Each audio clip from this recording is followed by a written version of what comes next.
and welcome back. It's episode 12 of All Talk No Balk. I'm Heather. I'm Charles. And I'm Reese. And we are happy to have regular friends of the pod here again. Tori and Andrew, the squad has returned all together. Welcome. Thanks for having us back. Oh, yes. So, World Series Dodgers. I feel like this is a Jinkier t-shirt, but we'll just move right along. I feel like I always start the podcast on a sadder note, especially in the past couple of weeks. And this week is no different because, again, we're recording on Saturday. So yesterday, right before Rosh Hashanah, the Jewish New Year, Ruth Bader Ginsburg passed away. And there's honestly, I'm struggling to find the words that I can say to even honor her legacy in the way it should be. She's done everything. She's the reason I have the rights that I do today in so many different ways. And she was so important in my life, in my mom's life, in my grandma's life. I mean, her policy, her strength, her will to fight through all of the crap that she had to endure, and it goes on and on. And I just admire her, and she was one of my heroes, and I've lost a lot of my heroes this year, and this blow is the hardest. So to take, and we love her so much here, and if the term rest in peace was ever appropriate, she deserves to rest in peace, because her whole life from beginning to end was a fight for justice, for women, for queer rights, you name it. And we love her so much, and we're going to continue to fight, to vote, to enact change in however we can. So we love her. And does anybody have anything they want to say about Ruth? Yeah, I just want to add on to what you were saying, that she was a pioneer in everything she did. She left the country and those in it changed for the better through all her work. And I know, especially after yesterday, it being so fresh, everything feels kind of bleak right now, but what we have to do, we can't give up. We just got to keep moving and fight her fight now. She did her part. She put us in the position we're in, and now we got to keep it up for her. Yes. And to sort of put a kind of beautiful spin on it, in I'm Jewish, and so she. And in Jewish culture, yesterday, as I said, was the Jewish New Year, Rosh Hashanah, last night, going into today. And I shouldn't be recording this podcast. I'm a bad Jew. So there's a sort of principle in the Bible that if you die right before the new year, then God kept you around, like God kept you alive as long as he could, or extended your life as long as possible so that you could, because you're the most righteous. And forgive me, that's not exactly correct, but it's something like that. And anyway, I just think that's very beautiful and spiritually pleasing in this otherwise very dark moment. So I don't know if that gives anybody solace, but hopefully it does. So not to get too religious or sad, so the postseason starts in a week. Back to baseball now, although it feels inappropriate, but we shall. Postseason starts in a week. The season's wrapping up, or about a week, and there's many rule changes going into this sort of bubble type of postseason. It's a little different than the NBA's bubble, but so there's many different rule changes, and we're going to talk about all of them. So, Tori, how about you give us a couple?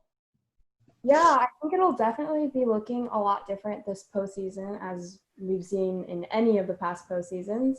For starters, 16 of the 30 teams are going to be competing, which is already more than half of the teams in the entire major league. So that'll definitely be interesting. But I honestly think it'll kind of make it more fun. I think it'll be kind of neat seeing that wild card series right off the bat. Mhm. That will be played at the respected team stadium, so it will be kind of like the bubble sort of thing. But they started quarantining already the players as far as the end of the season. If they're still in the running to make the postseason, they're Right. in their hotel rooms when they're not on the field. And then after the wild card series, they're going to be going into the bubbles, and the bubbles are going to be different than we've seen in the NBA or the NHL, but I still think they'll be pretty effective. They're going to be in LA and San Diego, and then also the two stadiums in Houston and Arlington. So I think it'll be definitely different, but I don't know. I know that Rob Manfred was also saying that he thinks that having like the wildcard series might be something that they might want to keep even past the 2020 season. And I think that would be really hard for a lot of like baseball fans because they're so used to what it like has been.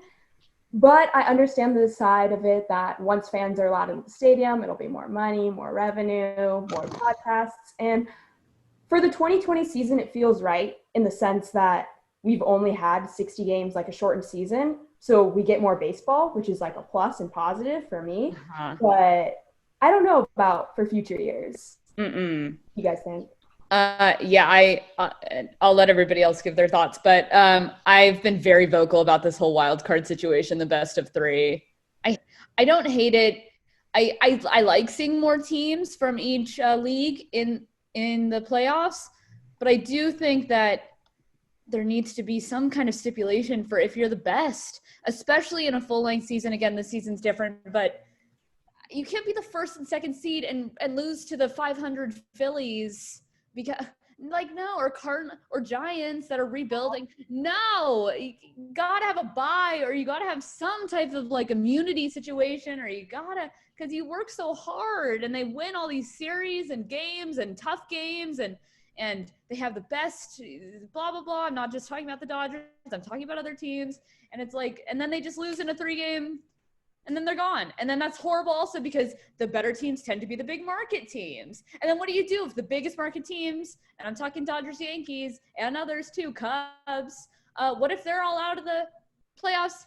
And then you're seeing the Brewers and the Padres and the Reese and the I don't even know what in the second, third round. That's boring. Tampa. So that's how I feel. But anyway, Andrew, what do you got for us?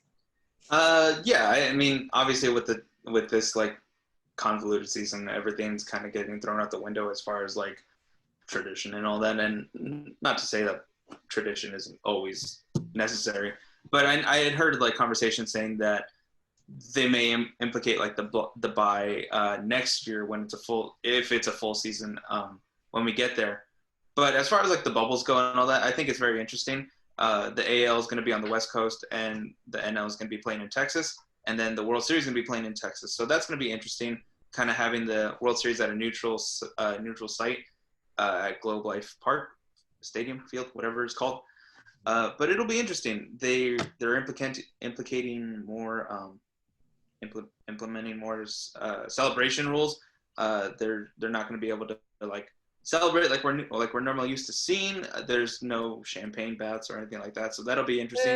So, I know it's gonna be bad. I think on that one, I don't think that matters as much. I mean, if your team wins, yeah, they're not getting a champagne shower, but is that really what you're focused on right now? Yes. Like, you just won the World Series or won the. Well, yeah. I'm sorry. Hot take. Who cares? I don't really. I think for teams like the Dodgers, who have been there in the past, like who have done it before, like maybe it's not such a big deal.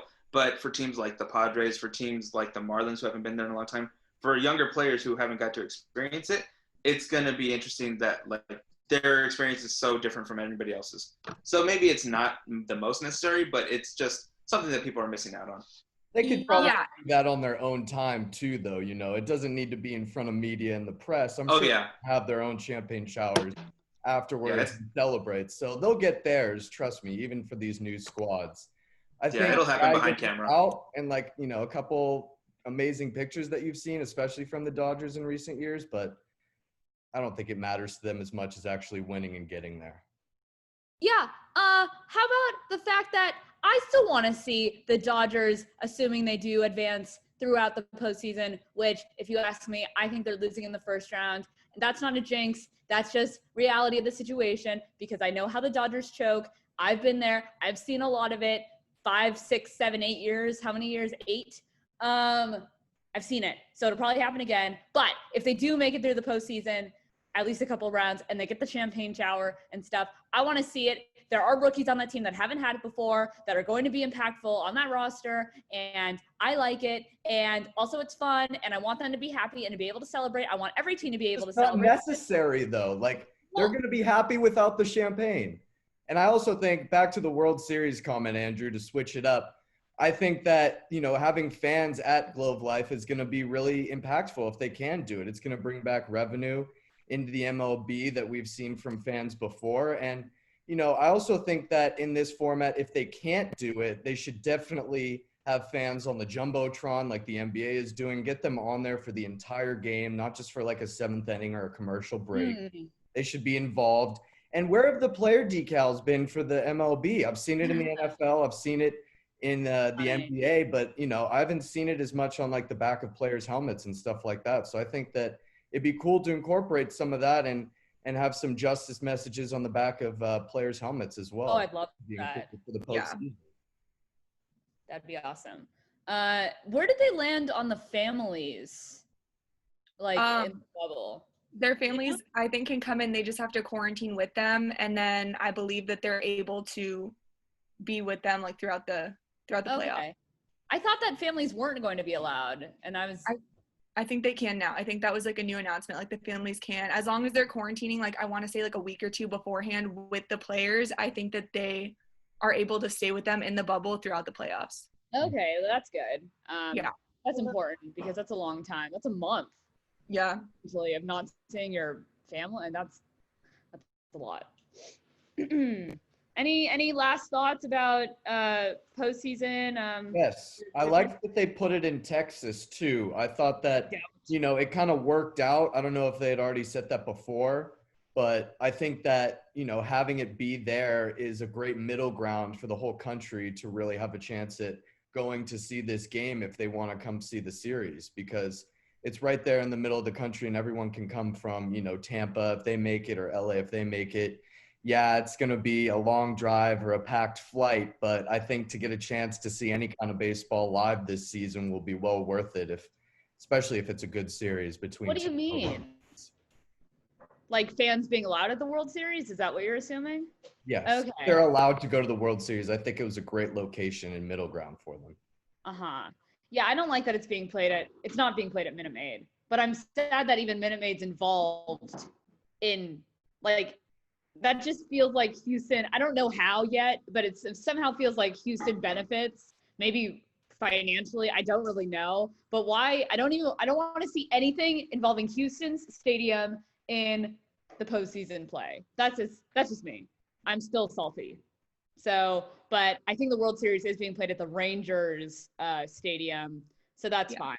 And it's new, and I hear it's beautiful and huge. Hard to get a home run in there, so that's something to take note of. Probably less offense, potentially. Should make it interesting though, so that'll be fun. Oh, for sure. It's going to be interesting no matter what. And also, they're not implementing any days off during these series.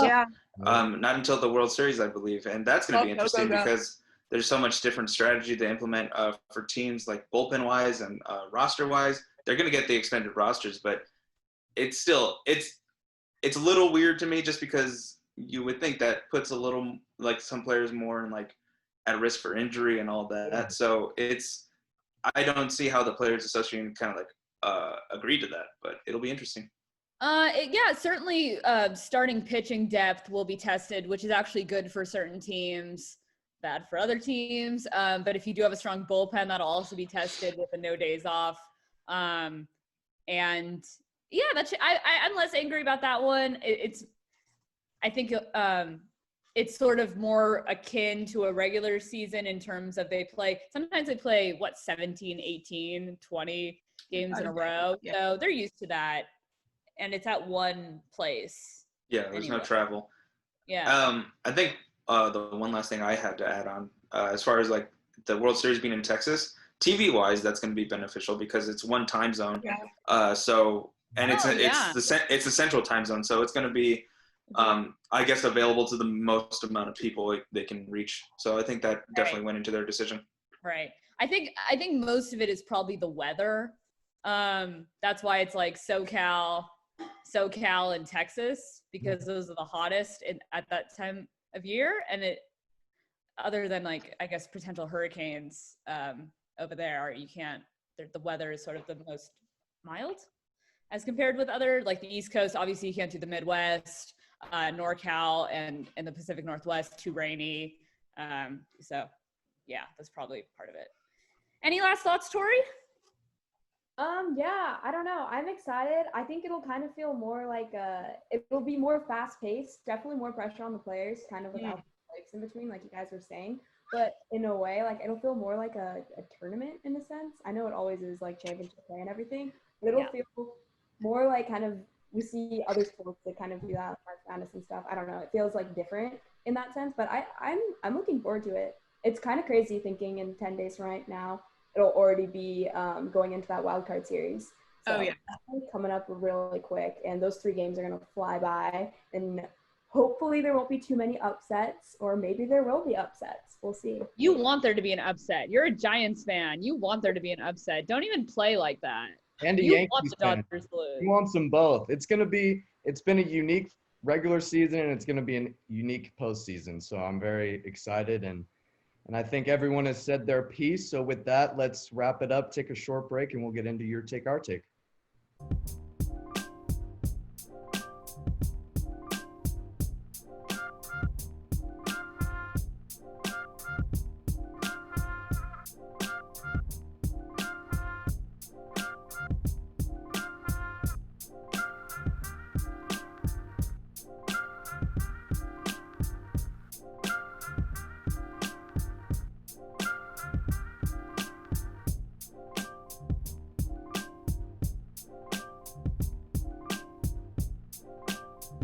Hi, everyone. Welcome back to All Talk No Balk. It's time for your favorite segment and ours. It's your take, our take.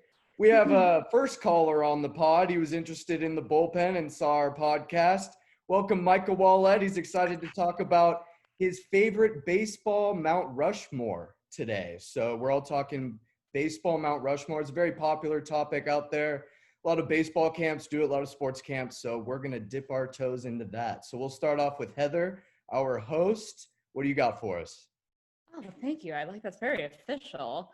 Basically I'll tell everybody the rules of this thing are, if, by this point, everybody knows what teams we support. We can choose a maximum of 2 players from our favorite teams. One has to be retired and one could be current. 2 players maximum, and then the other 2 have to be from different teams. So each of us are going to name 4 players total. So I am going to get started now. So I will start with a Dodger legend, and his name is Sandy Koufax. And why is Sandy Koufax on my Mount Rushmore? For many reasons. 4-time World Series champion, 3-time Triple Crown. Guys, did we forget about that? He pitched 4 no-hitters. Sorry for the noise. 4 no-hitters and 1 perfect game. I mean, the stats are unbelievable. One of the most legendary left-handers to ever pick up a baseball, and he is the youngest player to be elected into the Hall of Fame. Do people know that? And he would have played for much longer had he not had injuries that nowadays would have been handled via surgery or something else. So it's unfortunate, but he's a legend in Brooklyn and LA. So we love Sandy. And he's still alive and looks really good. And hopefully we can win another World Series so that he can witness it. Him and Vin need to witness another World Series championship. My next guy, I'm going to go over to the Red Sox for this one. His name is Ted Williams. We all know him. What can you say? He never won a World Series because he played in the midst of the huge Red Sox drought, World Series drought. but wow, he was an all-star 19 times. 19. I mean, I can't do anything for 19 years. I mean, except living. I guess I've lived for 19 years, but that's like really all I can do for 19 years. He's great. The best Red Sox to ever live. 344 batting average. I'm sorry that he ended his career on. That's amazing. He set record after record, and not much more needs to be said about Ted Williams. My next guy, a little bit closer to home for me, is actually Lou Gehrig. Obviously, there's a huge pool of Yankees to choose from, but I choose Lou Gehrig because not only did he win 6 World Series, he also won the Triple Crown for hitting, obviously, one of the best first basemen to ever live, and one of the most prolific in terms of games played, which is especially tragic, the way he passed at age 37 from what we call Lou Gehrig's disease, also ALS. I've said for many years that if I were ever rich, I would give a lot of my money to ALS, because I just think you don't want to rank illnesses, obviously, and I would try to donate to a lot of things, but ALS just hits me really hard because I've seen documentaries on it. There's a great one called Gleason I recommend for all the fans. And wow, I mean, just to lose your motor abilities and eventually your ability to talk, breathe, eat, and but your brain stays the same, so you recognize that you're deteriorating in this way. Anyway, it's just tragic to me. But Lou Gehrig is a legend as a Yankee, and obviously he has the great retirement speech, so that we all remember. And then my last guy, I'll end with a current Dodger. His name is Mookie Betts, everyone. And why Mookie Betts? Mookie Betts is already a World Series champion with, obviously, the Red Sox, and soon to be with the Dodgers, assuming that Andrew is right and I'm wrong. He's already an MVP. He's only 28 in October. 4-time All-Star, Silver Slugger, Gold Glove. I mean, he does it all. Batting champion. He hit for the cycle. We love Mookie Betts in LA. He makes us better. He's the reason we've won a couple of games even in this short season. And he could do it all: speed, power, hit for average. And I think he will be an eventual Hall of Famer, but an eventual all-time great. And his social justice platform is admirable as well. And what he's doing for the city already, and he just moved here. So that is my Mount Rushmore. And now we will, sorry if that was too long. And now we will move it to, let's go to Reese. Okay, so for my first one, I'll make this short and sweet. But my first one, I'm throwing it like way, way back. So we're going St. Louis Cardinals, Stan Musial.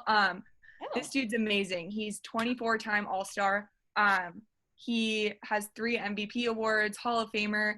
And something super cool, I don't know if a lot of people know this, but he had 3,630 career hits, and it was evenly split between games on the road and at home. So he had 1,800 hits in both places. So that was really cool. I thought that was awesome. Also, he's just a really stand-up dude. So he is on my Mount Rushmore. And then to absolutely nobody's surprise, going with Mr. Padre himself, Tony Gwynn.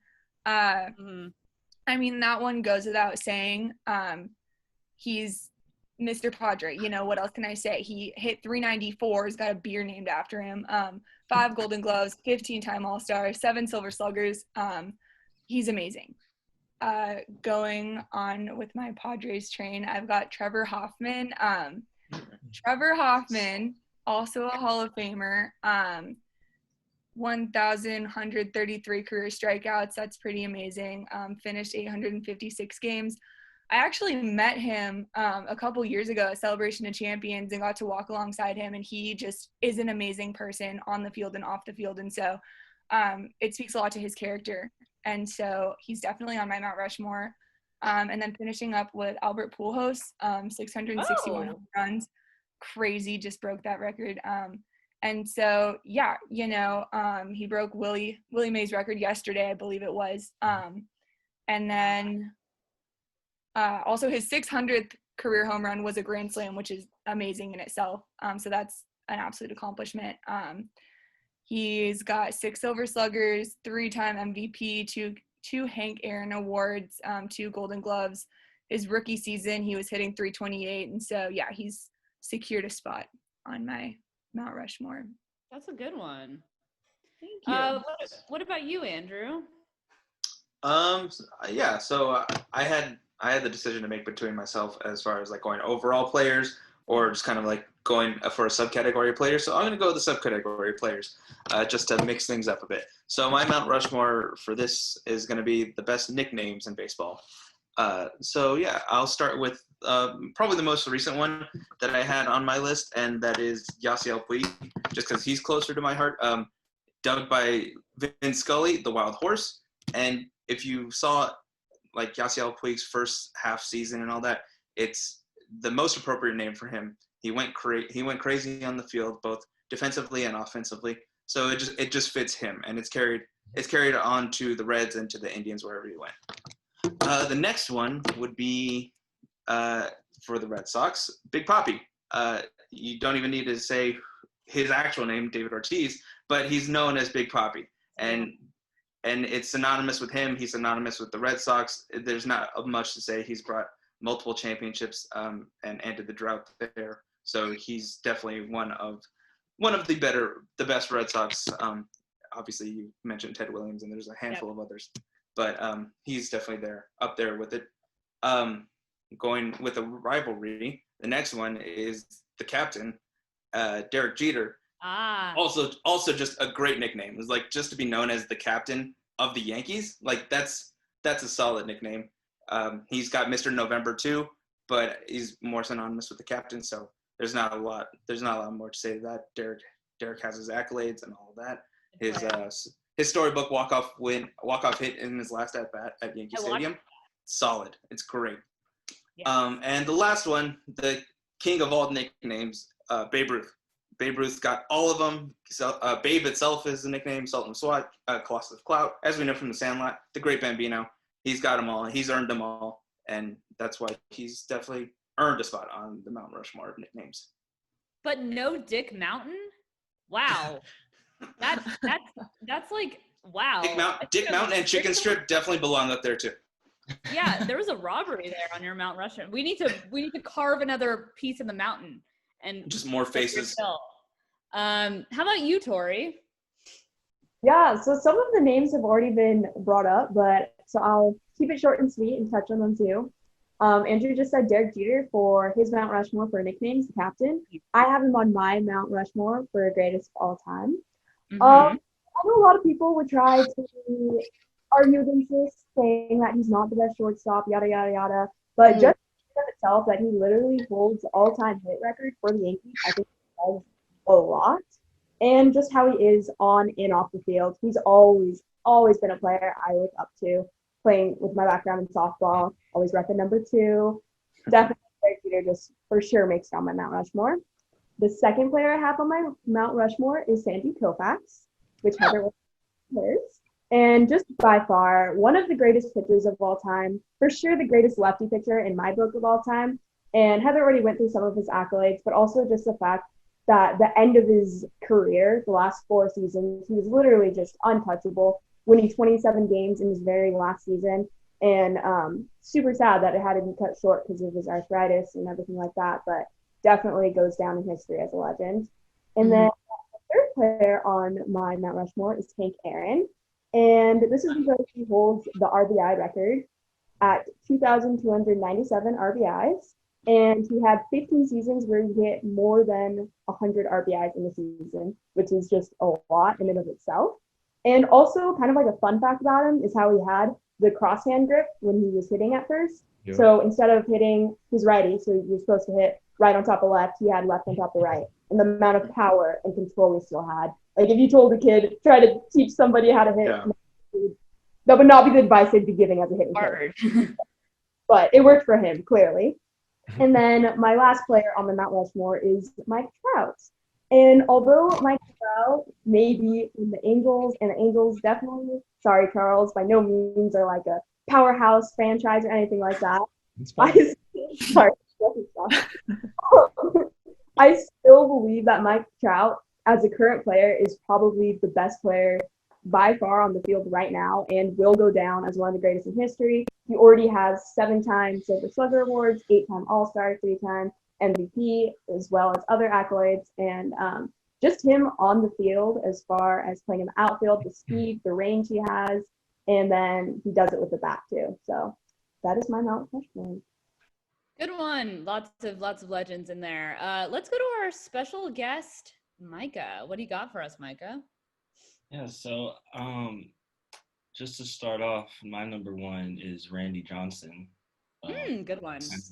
Kind of bring a different lefty into the picture. You know, obviously Koufax is for sure a legend, but the stuff that Randy Johnson had, you know, 100-mile-an-hour fastball, slider that nobody could touch, being 6'10", 6'11", just scaring hitters.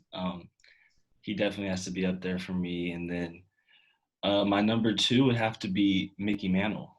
You know, just one of the first to ever switch hit. You know, he was probably one of the first players I saw with a baseball body and the speed he had, obviously without injuries. He could have been someone way better. Rest in peace to him. He's for sure up there for me. And then I'm going to have to go with Barry Bonds. Home run legend. Obviously, it's controversial with the steroids, and I don't know how you guys feel about that, but just to see him hit all those home runs, bring the excitement back to baseball, I don't think anyone can argue that. So right there. He's up there for me. And then my last one is going to have to be Pedro Martinez. Just to stick with pitching. I'm a pitcher myself, so I really have to, you know, just admire his game. You know, he has one of the nastiest changeups I've ever seen. His, 1999 All-Star appearance was just ridiculous. So yeah, that's my four right there. Those are solid four. Those are good four. Everybody's choosing good ones. Yeah. And let's wrap it up with Charles. What do you got for us? Yeah, Pedro Martinez, man, that's someone that Clayton Kershaw gets compared to a lot, and he was an amazing player, and I love that pick, man. I'm going to go with someone that Reese said he has an award named after him, and Tori also mentioned his name and all of his accolades. Hank Aaron, amazing player. That's one of mine as well. 3-time Golden Glove. He won an MVP for the NL in 1957. Best home run hitter in my book. He kept it natural. Get out of here, Barry Bonds. Sorry, Micah. I'm not a fan. Steroids did it for me. Have to keep Hank Aaron up top for me. And moving on, someone else was already mentioned, the Babe Ruth, has to be in there for the greatest of all time. I mean, first all time in OPS. I think he's second in RBIs to Aaron, and he's just an amazing player. And he did it with less games. I mean, there were some seasons back in the day where they were only playing 90 games in a season because they were shortening it or because of war, whatever it was. And he didn't get the kind of bats and games that these other guys that we're talking about got. So I think that he's just a different breed. He also pitched with like a 2.23 ERA. He went 94 and 46 as a pitcher. Just unbelievable. He could do it all. I mean, some of the games, it was rumored that he was even drinking and was playing baseball out there. So I don't know any other player today who could, you know, chug a brew or slam a six-pack and go out there and play baseball right now. So very impressive from him. So many more, you know, things to talk about. He had so many accomplishments, but I'm going to move on. Everyone knows how great Babe Ruth is. Someone that I'm surprised that hasn't been mentioned yet for my third player is Jackie Robinson. He changed the game. He broke the color barrier. He led the Dodgers to, through 10 seasons and captured a World Series with them in 55. So many different things that he brought to that squad. Finished with an above 300 average, over 1,500 hits. He was amazing for the squad, and what he did for the game and everything outside of the game just makes him one of the greatest in my eyes. And maybe unpopular, kind of coming out of left field with this one, giving love to the pitchers as well, Micah. Mariano Rivera, unanimously named into the Hall of Fame. How is he not on the baseball Mount Rushmore? He's the only player. Best all time in saves. He's the save leader, the closer god. The man only had one pitch, and it was his fastball. Other than that, you know, he was going out, he got it done. You know, he didn't need much, but he could do it to you. And that's why I think he deserves to be on there. He kept it small. Less is more for him, and he was really the idealization of that, and he was the man. So those are my top 4 guys. And honorable mention to Trout, of course. I don't think he's there with those 4 guys yet, but if I had to name a current player right now, it'd definitely be him. Yeah. He pitched 1 inning every game, Mariano. Okay, what if the game is tied or 3-2? Are you serious?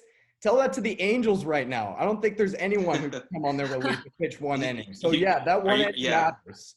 You're telling me you wouldn't rather have Mo than Kenley right now? Come on.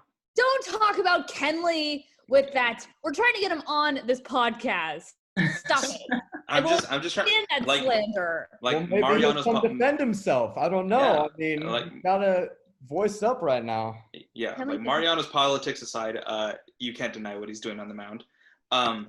Also, to add on, Micah, I'm ashamed that you didn't mention the bird incident for Randy Johnson's accolades. He blew up a bird. Yeah, that. He killed that bird. Wait, that bird exploded. Of all time. Yeah. Was that in spring training? Was it in spring training? Have you not heard about the bird incident? I am unaware of the bird. I'm unaware of this. If you look it up on YouTube, I don't know the year, I don't know when or where, it could be spring training, but Randy Johnson, in the middle of a pitch, like he let it go, and a bird flew in the path, and it just exploded into feathers. And it's like one of his most famous things he's ever done. Yeah. Ew. It's insane. Yeah, I'm surprised I didn't bring it up. But it's like, that's how fast he throws. That's how hard he throws. Also, wow. Speaking of Randy Johnson, how could you not mention that he like ended the Yankees like roll of World Series, the streak with Diamondbacks in after 9/11 when everybody wanted the Yankees to win. Mm-hmm. Pretty funny stuff. Also a solid nickname in the big unit. Yeah. And for my closing arguments, all 3 of my 4 overall players were mentioned in Pedro, Sandy, and Trout. Nobody else mentioned him, and he also has a solid nickname, the Kid, in Ken Griffey Jr.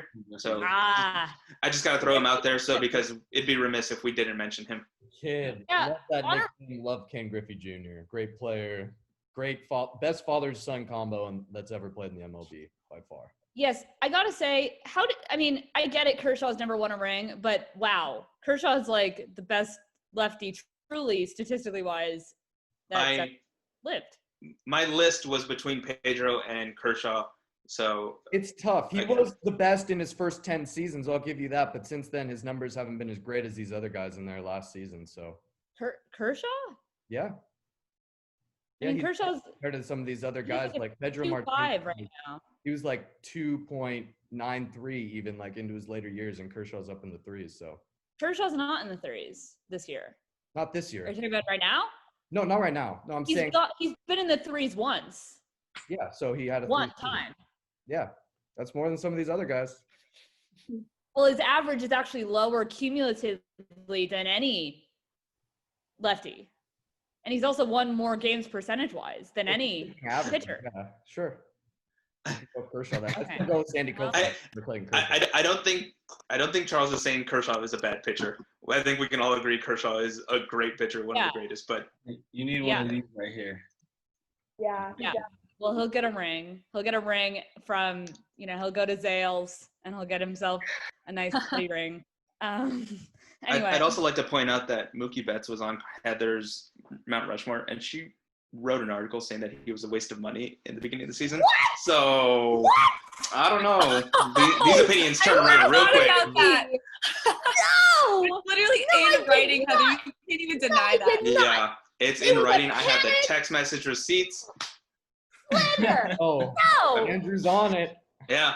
No, that is not for the fans out there. Did you Wait a minute. That's slander? That is not slander. It's literally founded. A couple things clear right now. Stop talking, everyone. I need to make a couple things clear. I panicked in the first month of the season because he wasn't performing up to par. He was not hitting very well. He was not hitting for power.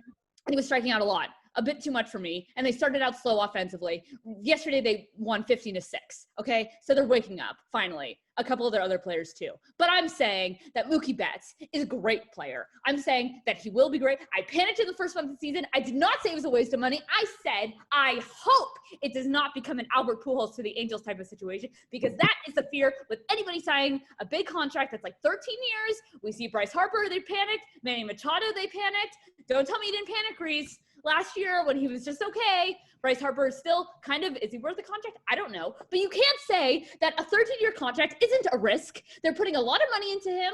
And for the first month of the season, he was not as good as he should have been. He is good now. He will be good for the rest of his time with the Dodgers, I am sure, or at least most of it. And he will probably win a ring, if not maybe two. That would be my guess. Okay? That is the most, listen, that is the most faith I have ever seen you put into the Dodgers organization. So snaps to that. Do you love him or do you hate him? I mean, I know it's mostly all cynicism. He loves him on a good day. It's I don't think she actually likes the Dodgers. One day it's like Mookie Betts is the worst, and now you have him on your Mount Rushmore. I'm with Andrew here.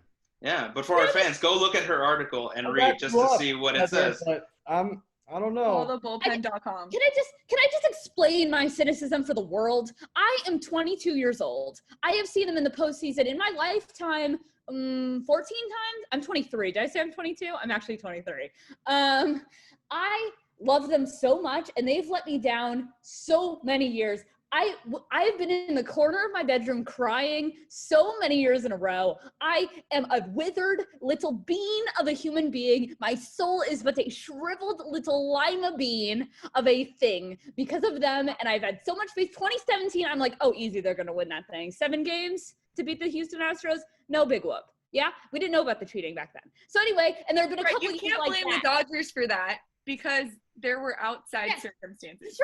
Sure. But I'm saying I want them. I so badly want to go to a parade with my mom. I want to be out there. My grandma's 97. How many years does she have left to see them win a ring? Not very many, probably. So I so badly want them to win that I can't help but being pessimistic because I don't know when they will win. I want to see them win in my lifetime. I could die at any moment like any of us. And I want to see them win because it's my number one goal in life. I don't want to get married. I don't want to have kids. I don't want to do anything. I have career goals, but I want to see the Dodgers win a World Series. Heather, have you ever heard of Manifest Destiny? Okay, listen. You are continuously putting the Dodgers down. No wonder they're not winning the World Series. You're putting all that negative energy on the team. With that, I think we gotta say any final thoughts on the baseball Mount Rushmores, guys.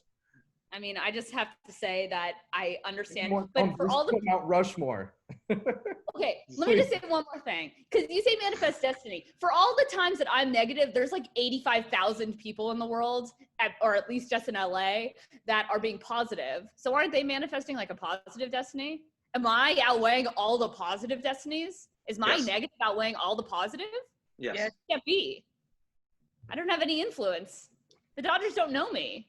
So how can I even possibly? Anyway, I don't have any final thoughts on Mount Rushmore. Everybody chose great players. I'm glad that we all are on the same track. I'm surprised nobody chose like the juicers besides Barry Bonds. Anyway, like Mark McGwire and stuff. Still, Pirates Barry Bonds, like all that is still a solid player. Like, oh my God. Player.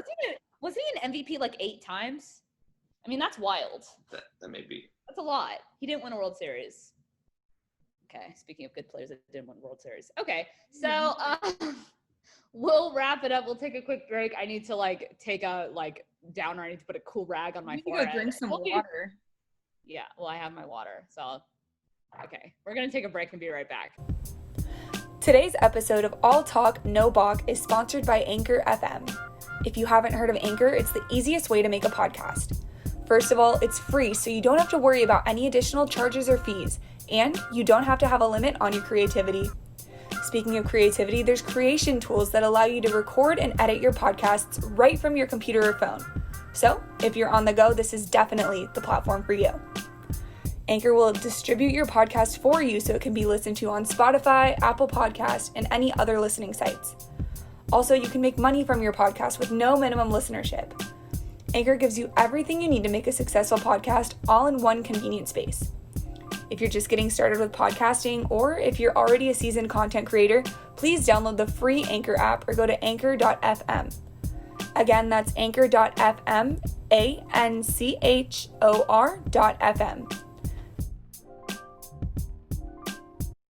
That's all for this episode of All Talk No Balk. It got passionate there at the end of the Your Take, Our Take, but we love it as always. For the record, I just want to amend myself. The Padres are not boring. Their fan base is not boring. I did not mean that. They are a smaller market team. That is what I meant to say. But they are not boring. They are passionate. And one day they'll celebrate the mighty but small but strong. And they will celebrate a World Series, and they'll be happy, and we'll be happy for Reese as well. So next, thank you. Follow us on social media. As always, go to our website for great articles. Mine is coming out on Monday, so when you're hearing this tomorrow, it might be angsty because that's sort of my thing, as we've seen. And it was a good episode. Next week, our take topic is we're getting into the postseason now, or close to the postseason. So it's favorite postseason memories in baseball. What has stood out over the years? Could be any year, even if they didn't win, obviously. So that's the topic. We're excited. We want to thank Micah for being the very first fan interested in being on the podcast. Yay! And we hope to hear more of your lovely voices on voicemail if you go to Anchor. And we hope to see everybody next week. Tune in, Spotify Sunday, YouTube Tuesday. Follow us on everything. And we'll see you next week. Bye, everyone. Bye.